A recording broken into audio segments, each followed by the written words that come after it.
G'day, ZiggyD here, and in this video I want to share with you guys the results of some of my recent testing into gold and XP farming in Diablo 3 Reaper of Souls. I set out to originally find one of the best gold find routes because there's some pretty severe gold costs in the game for things like crafting with V the Mystic and crafting gems. So I know gold is a big bottleneck for a lot of people, so I initially set out to find what's the best route to do to just find a lot of gold. And I tested a bunch of different locations and eventually came up with something that was like a clear winner. Like most places I tested were around 1 to 2 million gold per hour, which is like, you know, kind of standard if you're just playing the game standardly. And even a lot of specific things, like I did core T6 chest runs, I did Mangalmore farming, I did split bounties, I did, you know, Torment bounties, I did rifts, I did even some other dedicated gold finding things. And these varied from like 1 to 2 million. However, this other farming route that I'm going to show you guys today ended up being 8.2 million gold per hour, so huge jump forwards.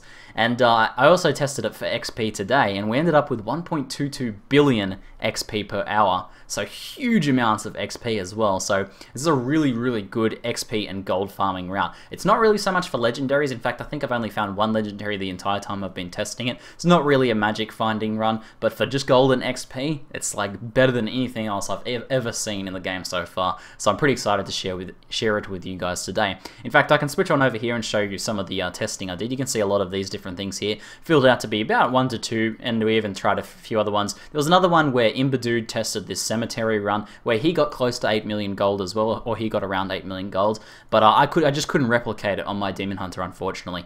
But testing this Hell Rift, I was pretty able to consistently get between like 6 and 8 million gold, and we got 8.2 million just about here on those runs on that testing just there. And I also did some XP testing on it today, and we ended up with 1.22 billion XP per hour. So in about half an hour I usually get like 3 Paragon levels. It's pretty insane.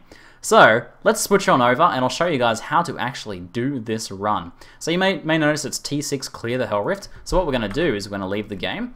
You're going to start an adventure mode game. So we'll wait for this to load up. Then you want to set it to Torment 6. Now, even if you think you can't clear Torment 6, I'm usually farming Torment 1 and 2. You probably can do Torment 6. I highly recommend trying on Torment 6. That may be a bit like scary, like, whoa, Torment 6, I can't do Torment 6, this is just some stupid farming run for people that are uber geared.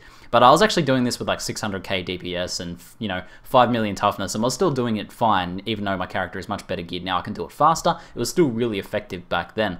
So start on Torment 6, and if you really have trouble with it, tone it down to like Torment 3 or 4. That's about as low as I'd go. If you really can't do it then you're probably better off farming for loot instead of XP and gold at this point.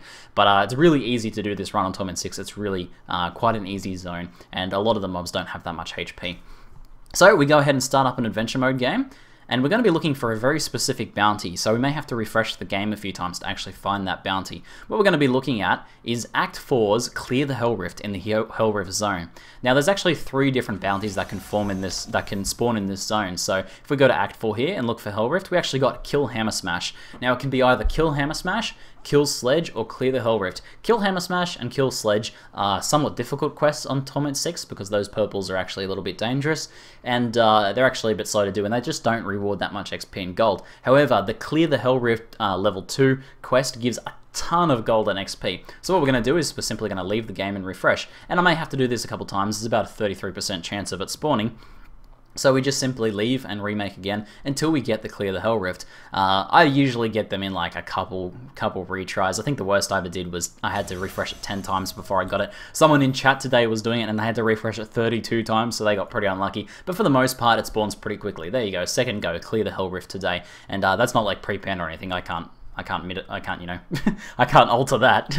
So what we do then is we simply jump into Clear the Hell Rift. Now we want to set up a very high DPS burst oriented build. So make everything in your build basically towards DPS. I'm using Cluster Arrow with Loaded for Bear, I'm using Entangling Shot with Cull the Weak, I'm using Steady Aim, I'm using Archery, and I'm using Awareness just to keep me alive and to keep my helmet effect from Pride's Fall up as well. And then I'm using things like Preparation Punishment so I can keep spamming. I'm using Vengeance Seethe, the Wolf Companion. I'm using just all damage stuff pretty much, just very high damage. So this first zone you just want to completely skip forward. So I'll just be tumbling through here. I'll just be vaulting through here myself.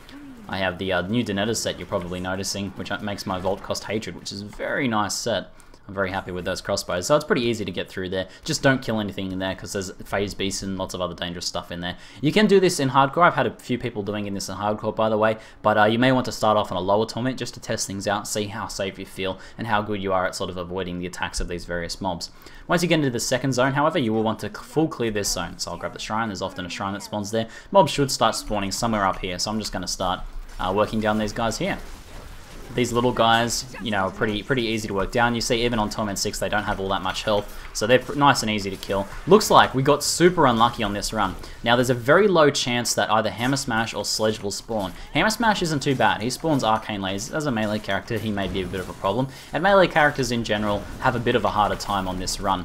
But ranged characters will have an easy time with Hammersmash. If Sledge spawns and you find that his jailer attacks kill you really quickly, then you may want to simply, if you see Sledge, just leave and remake the game. It doesn't happen often enough to really slow you down all that much. But for myself, I can kill Hammersmash pretty easily. He just attacks my wolves and my followers, and I can instead just basically, you know, just kill him from range there, and his arcane lasers won't really be much of a problem.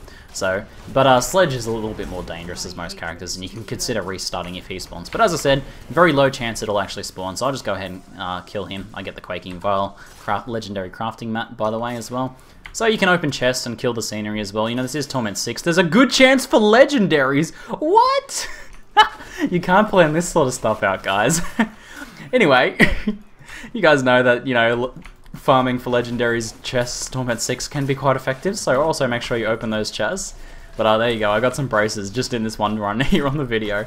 But we also kill these guys. As you can see, these are melee creatures here. They have a little bit more health, but they don't take too long to kill. I have about, you know, 1,000,000 DPS and a bit of effective DPS increase, so it might take you a little bit longer, but even if this takes you like 10 minutes, it's still very efficient XP. It usually takes me 3 to 5 minutes max. When Hammersmash spawns, adds like an extra minute to the run, but otherwise it's very quick. You'll see it won't take very long to clear everything out in here. It's probably just like one more pack up here and then we'll be done, I think. So just sort of keeping my distance so I can keep my DPS maximized. You should, if you're not a demon hunter and you know you can't get the pets and the follower to tank for you. Well, if you can't get the pets to tank for you, if you're a witch doctor, you could use pets as well. And if you're another class, you might just have to consider whatever you can do to keep the mobs away from you. They do hit pretty hard if they do hit you. Most of this stuff won't one-shot you if you have like 4 to 5 million toughness. But you probably still want to be keeping a distance just so you can focus on DPSing these things down. So you notice I just hide behind my 3 wolves, which come from the cloak of the Gar Wolf. But you should be able to figure out a way to make it work with your build. I know Crusaders have had some trouble doing this, and Barbs and Monks can have a bit of a hard time doing this on Torment 6. So you guys may have to do it on Torment 4, but most ranged characters will be able to do this very easily on Torment 6. So there you go, a couple minutes in, and you see 420k gold and 65 million XP. Now I have no XP shrine buffs because I died before making this video, unfortunately. But that goes up to like 80 million when you have the increased XP bonuses from the shrines as well. So the pools of reflection if you have those as well. So let's round up the video, I guess, with IDing one of these guys here. Ancient Parthen Defenders. Each stunned enemy within 25 yards reduces your damage taken by 11%. That's a pretty cool item, and it looks like it's rolled decently well as well. I could re-roll like my Vitality into crit chance or something like that. Cool! I found a legendary in the video. So as you can see, the bounty reward is what it's all about. I jumped like from here to here in terms of Paragon XP, and I got like 10-15 Paragon levels just testing this out this morning on stream. It's a very fast way to get both XP and gold, because over the course of the hour it takes a few minutes each time to do this, and maybe 1 or 2 minutes to reset and get the quest again. Over the course of an hour you end up getting a lot of XP and gold. But if you guys have any questions, it's pretty simple, but if you have any questions, let me know in the comments below and I'll be happy to answer them. That's it for now. I'm ZiggyD, and thanks for watching.